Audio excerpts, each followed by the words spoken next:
আজকের গল্পটি পাঠিয়েছেন ঢাকা বিশ্ববিদ্যালয়ের সাংবাদিকতা বিভাগের একজন ছাত্র। আমার নাম অর্ঘ। আমি ঢাকা বিশ্ববিদ্যালয়ের একজন সাংবাদিকতা বিভাগের ছাত্র। এই গল্পটা একদম বানানো না। 2020 সালের এক ঘটনা। আমি সেখানে গিয়েছিলাম, সেটা কোনো ভৌতিক জায়গা নয়। সেটা ছিল একটা শ্মশান। আর সেই শ্মশানে পড়েছিল একটা লাল শাড়ি, যেটা কারও নয়, কিন্তু সেটা নড়াচড়া করত নিজে নিজে।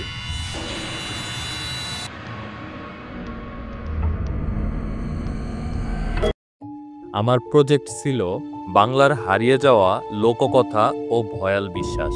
এক লোক আমাকে বলেছিল, তুমি যদি সত্যি ভৌতিক কিছু খুঁজো, যাও ভবঘুরে শ্মশানে, সেখানে কেউ মরে গিয়ে চলে যায় না। আমি সেখানে একাই গিয়েছিলাম। একটা পুরনো বাইক নিয়ে পৌঁছালাম শ্মশানের কাছে। বিকেল গড়িয়ে তখন সন্ধ্যা। চারপাশে কেউ নেই, শুধু একটা শুকনো গাছ, পোড়া কাঠ আর একটা পাথরের চুল্লি।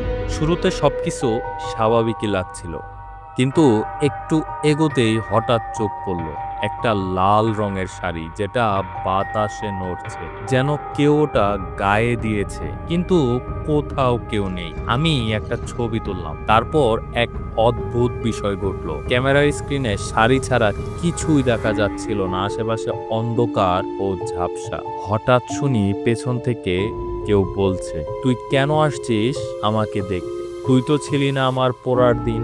আমি ঝট করে ঘুরে দেখি কেউ নেই। হঠাৎ ঠান্ডা বাতাস বইল।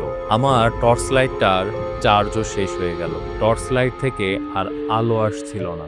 অন্ধকারে আমার গায়ে কেউ ছুঁয়ে গেল, ঠান্ডা শীতল আর হিম করা বরফের এক হাত। আমি দাঁড়িয়ে আছি, নিঃশ্বাসও ঠিক মতো নিতে পাচ্ছি না। হঠাৎ কে যেন আমার পিঠে ফিস ফিস করে বলল, তুইও আমার শাড়ি নিবি? আমি দৌড়ে বাইকে উঠলাম। স্টার্ট নিতে নিতে দেখি একটা লাল শাড়ি পরা নারী বাইকের সামনে দাঁড়িয়ে। তার মুখটা ঠিক দেখা যাচ্ছিল না, শুধু এক ঝাঁক লম্বা চুল। আমি চিৎকার করে অজ্ঞান হয়ে পড়েছিলাম। পরদিন আমি স্থানীয় চায়ের দোকানে জানতে পারি 2005 সালে এই শ্মশানে এক কিশোরীকে ডাইনি অপবাদে জ্যান্ত পুড়িয়ে মারা হয়েছিল। তার নাম ছিল সোহানী। লোকমুখে আরো যেটা শোনা যায়, সে নাকি পাড়ার এক ছেলেকে ভালোবেসেছিল। ছেলেটি মারা যায়। গ্রামের লোকজন ভাবে হয়তো ছেলেটি এই মেয়েটির জন্যই মারা গিয়েছিল। পাশবিক নির্যাতনের পর লাল বিয়ের শাড়িতে জ্যান্ত আগুনে পুড়িয়ে ফেলা হয় সেই মেয়েটিকে। সে নাকি শেষ মুহূর্তে বলেছিল, আমার শাড়ি পুড়িও না, আমি এই শাড়িতেই বাঁচতে চেয়েছিলাম। সেই থেকে শোনা যায়, যারা সন্ধ্যার পর শ্মশানে ঢুকে শাড়ির ছবি তুলে, তারা আর নাকি নর্মাল থাকে না। ঢাকায় ফিরে আমি সেসব ছবি কম্পিউটারে দেখতে চাই, কিন্তু ফোল্ডার ওপেন করতে স্ক্রিনে লাল রঙের দাগ, ঝাঁঝালো মেয়েলি চিৎকার আর একটাই ছবি। আমার ঘরের একটা লাল শাড়ি ঝুলে আছে আমার ঘরের সিলিং ফ্যান থেকে। সেদিন রাতে ঘুম ভাঙে 3টা 4 মিনিটে। দেখি জানালার ওপাশে দাঁড়িয়ে এক মহিলা, যার গা ভর্তি ছাই।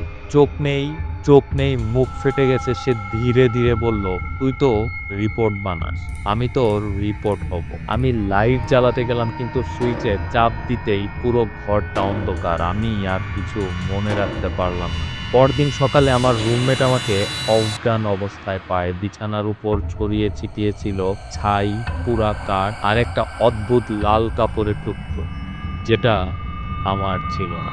আমি আজও জানি না সেদিন আসলে কি হয়েছিল। ডাক্তারেরা বলে আমি একদম স্লিপ প্যারালাইসিসের শিকার হয়েছিলাম, কিন্তু আমি জানি আমি জেগেছিলাম। আমি জানি আমার সামনে কেউ ছিল। সোহানীর মৃত্যুর পর এই শ্মশানে যে শাড়ি পরে থাকে, ওটা কেউ কখনো ছুঁয়ো না। তবু যদি তুমি কখনো দেখো, শুধু চোখ বুজে চলে যেও, কারণ ওটা তার নয়, ওটা এখন তোমার।